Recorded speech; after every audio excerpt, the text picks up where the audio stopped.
আপনার কাছে টাকা আছে নাকি? হ্যাঁ টাকা আছে? টাকা টাকা হ্যাঁ, তেল নিব তো। আমার কাছে হ্যাঁ, না না, আমি তো এই যে কাজ করতেছি। 50 টাকা থাকলে হবে।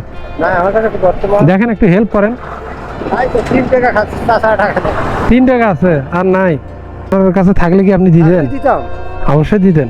আরে বাবা, বিপদে মানুষ যদি বিপদে পড়ে 50 টাকা থাকলেও 50 কেন, আমাদের কাছে 20 টাকা থাকলেও দিয়ে দিতাম। আল্লাহ দেলটা আমার এইভাবে আমরা সেজে তার কারণ মানুষকে দিতে দিতে খেলেইতে কামাই করি আনি, মজুর করি আনিও সন্ধ্যার সময় যদি বসে 2-4 জন চা খায়, হ্যাঁ হ্যাঁ, মানুষের বাড়িতে মজুর করি খাই, কৃষক দেখিয়া যে আমাদের মন নাই, কিন্তু মন আছে, আল্লাহ তো আমাকে ধন দেয় না। তার ফির আবার ধন আছে, তার ফির আবার মন নেই। হ্যাঁ ঠিক বলছেন চাচা। আর এই দেখি জামাটা দেখি আমাকে খারাপ লাগলো, মানে এই যে এখানে ছিঁড়ে গেছে, বগল ছিঁড়ে গেছে এখানে,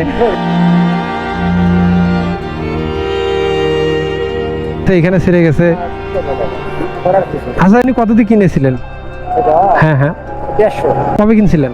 1 বছরের। 1 বছর ধরে এই একটা জামায় পড়তেছেন? ঠিক আছে তো, আরেকটা আছে। হ্যাঁ হ্যাঁ, এই দুইটা আবদল বদল করিয়া কাজ কামের উপর আছে। টাকা আছে নাকি আপনার কাছে? আছে 50 টাকা? না। তা আপনি দেখে আপনার মনে হচ্ছে ভালো মানুষ, আমি আপনার কাছে টাকা চাইলাম, আপনার কাছে টাকা নেই।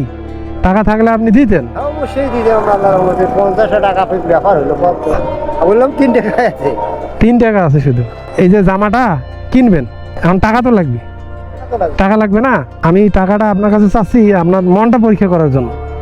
যে কোনো একজন বিপদে পড়তে পারে চাচা, বুঝছেন? এমনও আছে মনে করেন অনেক দূর থেকে আসছে, যে কোনো একটা সমস্যা হয়েছে, উদ্ধার করার দরকার কিন্তু।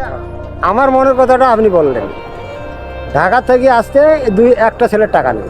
আচ্ছা, দেখতেছি আমি আসতে পারতেছি, ওনার নিতেছে না। পরে লাস্টে কন্ট্রাক্টর বললাম কয় টাকা রে দিবি? আমার কাছে 200 নিয়েছে, মানে অফিসে আসতেছে, আচ্ছা আচ্ছা, ওদের কত নেই? আচ্ছা ওদেরও 200 লাগবে, আমি টাকা দেবো উঠাও। তাহলে আপনি 1 বছর আগে নিছেন, এটা হচ্ছে 150 টাকা করে। ধরেন এখন 200 টাকা নিবে, এরকমই নেবে। 200 টাকা দিয়ে আর পাবেন না? 200 টাকা হইলে পাওয়া যায়। পাওয়া যাবে। হচ্ছে 3 4, এই 400 টাকা আমি আপনাকে দিলাম, 2টা আপনি ফতুয়া নেবেন, ঠিক আছে? নেন।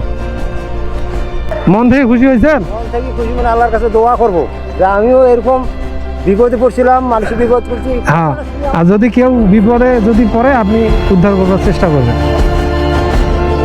মন থেকে খুশি হয়েছেন তো?